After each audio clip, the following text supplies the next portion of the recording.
where you see coming off the break and stuff, where you see the offense, particularly, I guess, the quarterbacks, what needs to happen? What do you guys think? Well, the quarterbacks just need more development. They need more work. They need more time on task.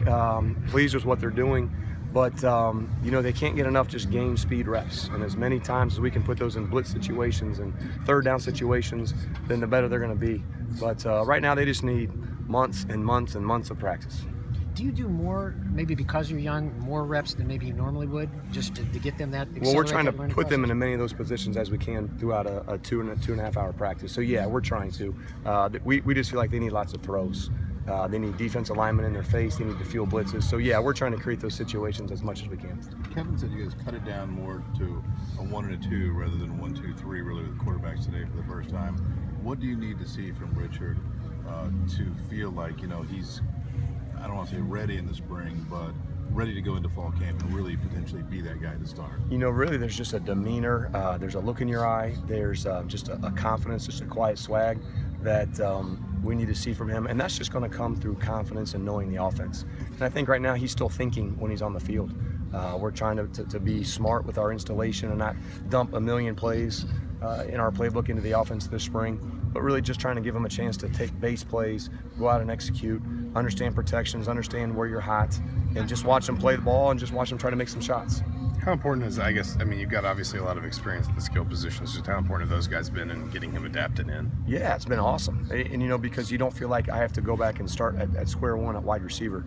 Pretty much all those guys are back that played a year ago, and that's been very helpful from running backs to tight ends. So that's a big part. Now we're trying to really hone in on the quarterbacks and really get the timing and the chemistry down pat. In your system, do the quarterbacks deal with the protection? In other words, do they have to deal with the protection as well as what the defense is doing, or do you guys do the protection and they handle? Well, yeah, they never have to change protections, but they always have to be aware of what the protection is, and words we use is where are their issues, where are our problems. So if they bring a certain blitz from the right side, then they need to know what they're going to do with the football, or where their answers are, or if it's blocked. So we don't ask them to change things, but they also need to know what's going on.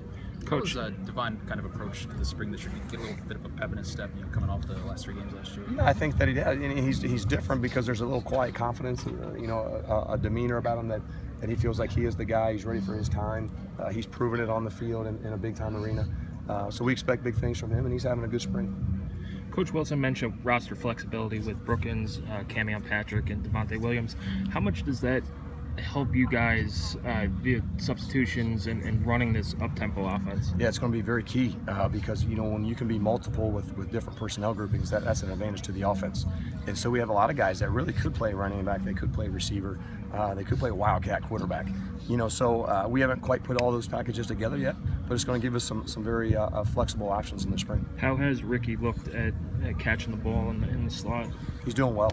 I'm very pleased with him. And really as a receiver, sometimes you start thinking too much and you slow down, you can't run fast. And so I'm just trying to get him, just to run as fast as you can. Now let's work on releases and stems and technique and things like that. But he's catching the ball fine, he's picking it up really well. On Saturday, we saw some of the veteran players coaching after reps. Is that something that you instill in them, or they've taken upon themselves to do? Right, we haven't made a big deal about that. I think that's just the kids taking ownership of the program, which is great to see. You mentioned this is our skill. We do have a lot of skill guys back from last year, so I hope that they do feel like they can say some things and help out some younger players. Who's started at left tackle at the moment? I know Coach Fry's working a bunch of different guys. I couldn't even tell you. I know Brandon Knight's working there. I know Dimitri Camille plays tackle. I know he's working a bunch of different guys, so I don't know exactly who's there's no clear cuts. Not right now. To us, we're just practicing. We don't have to pick a starter right now. We got a long way to go.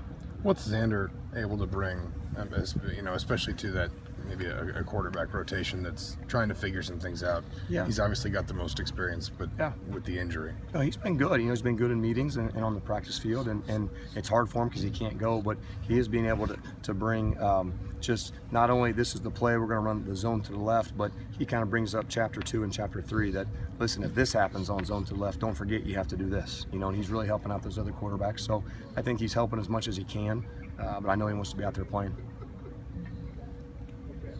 Thanks, guys. Appreciate it.